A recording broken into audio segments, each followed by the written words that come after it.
इधर आओ। घबराइए मत, ये चांटा पड़ा है चुल्लू चौधरी को। किस तरह से गिरगिट रंग बदलता है उससे भी गए गुजरे हैं श्री चुल्लू चौधरी। ये इतने रंग में डूबे हुए हैं भाजपा के कि ये जर्नलिस्ट हैं ये भी भूल जाते हैं। पहले पुराने कितने ही लोगों ने चुल्लू चौधरी के बारे में कितने ही वीडियो बनाए होंगे, लेकिन 2-3 चीज़ें उनके बारे में याद रखने लायक हैं।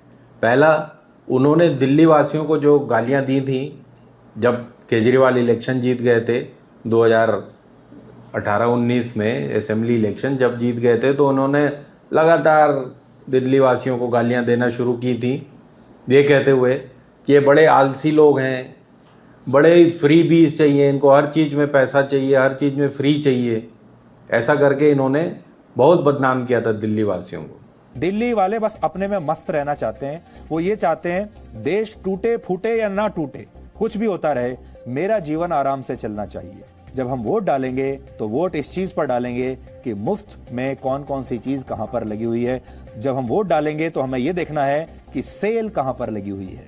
दिल्ली के लोग राष्ट्रवाद और राष्ट्रीय मुद्दों पर राय तो बहुत बड़ी बड़ी रखते हैं, लेकिन वोट डालने बाहर नहीं निकलते। यानी दिल्ली की जनता ने आज भी यह साफ कर दिया कि दिल्ली के लोग आलसी हैं। वो अपना सारा पॉइंट ऑफ व्यू जो देते हैं सब स्मार्टफोन पर देना चाहते हैं। सोशल मीडिया पर ये सारे लोग एक्सपर्ट हैं।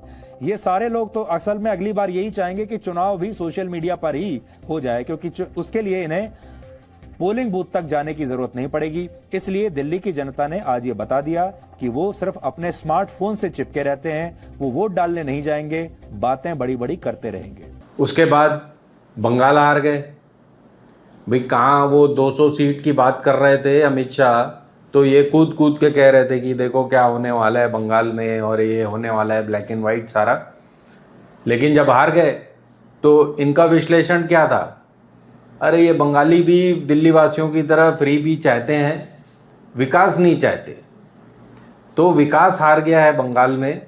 अब इनको रोड, ब्रिज, पानी, गैस ये सब कुछ नहीं मिलेगा क्योंकि विकास हार चुका है। भाई विकास कैसे हार गया, क्योंकि भाजपा हार गई। अब एग्जिट पोल आया 2024 का, तो इन्होंने राग अलापना शुरू किया कि ये फर्जी जो हैं इंडिया वाले, ये बहुत ही रद्दी किस्म के लोग हैं, 5 साल कुछ नहीं करते, 3 महीने के मेहनत में सोच रहे थे कि ये जीत जाएंगे। वो पार्टी जा रही है 400 पार और ये पाएंगे 85। इस बार के चुनाव में प्रधानमंत्री मोदी के खिलाफ एंटी इनकम्बेंसी नहीं बल्कि प्रो इनकम्बेंसी की लहर चल रही थी। और यह एक अभूतपूर्व बात है कि 10 साल सरकार चलाने के बाद भी देश में प्रधानमंत्री मोदी पर लोगों का भरोसा कम नहीं बल्कि बढ़ रहा है। महाराष्ट्र, बिहार, राजस्थान, कर्नाटक, झारखंड और हरियाणा में बीजेपी और एनडीए को पिछली बार की तुलना में 33 सीटों का नुकसान हुआ। और यह बात शायद बीजेपी को पहले से पता थी, इसीलिए उसने आंध्र प्रदेश, उड़ीसा, पश्चिम बंगाल, तेलंगाना, तमिलनाडु, केरल, उत्तर प्रदेश, मध्य प्रदेश और छत्तीसगढ़ में उन्होंने ज्यादा मेहनत की। और अब इन राज्यों में एनडीए को पिछली बार से 66 सीटों का फायदा होने का अनुमान है। एक भी राज्य में विपक्षी पार्टी कोई भी लीड नहीं कर रही।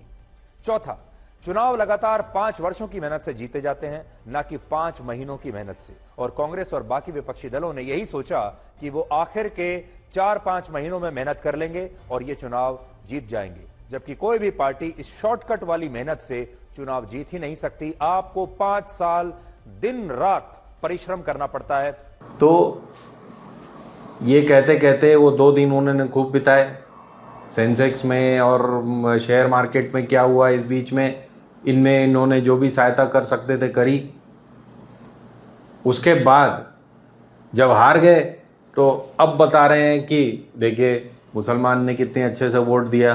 ये वीडियो देखिए, कितने अच्छे से लाइन में लग के वोट दे रहे हैं और कितने अच्छे लोग हैं मुसलमान, एक साथ वोट देते हैं। नया जो सबक है वो ये है कि हिंदुत्व के मुद्दे पर अब हिंदुस्तान में चुनाव नहीं जीते जा सकते और ये बात बीजेपी को अब समझ लेनी चाहिए। यहां हम हमारे मुस्लिम भाइयों और बहनों की भी बहुत आज तारीफ करना चाहेंगे, जो लोकतंत्र के सच्चे सिपाही बनकर आए। और लोकतंत्र तब पूर्ण होता है जब उस लोकतंत्र में लोग वोट डालते हैं। अपना कर्तव्य निभाते हैं, चाहे किसी को भी डालें। और मुस्लिम मतदाताओं ने इस लोकतंत्र में अपनी जिम्मेदारी और कर्तव्य निभाकर शानदार काम किया है और उन्होंने जो भी उनका फैसला रहा होगा, उन्होंने ये बता दिया कि वो क्या चाहते हैं। अब इसी के पीछे इन्होंने अभी तक अयोध्या वालों को और चित्रकूट वालों को इनको गरियाना शुरू नहीं किया है। लेकिन मेरी बात मानिए, ये चुल्लू चौधरी जो हैं, ये जैसे ही 9 तारीख की शपथ होगी उसके बाद इनकी रंगबाजी फिर वही शुरू हो जाएगी।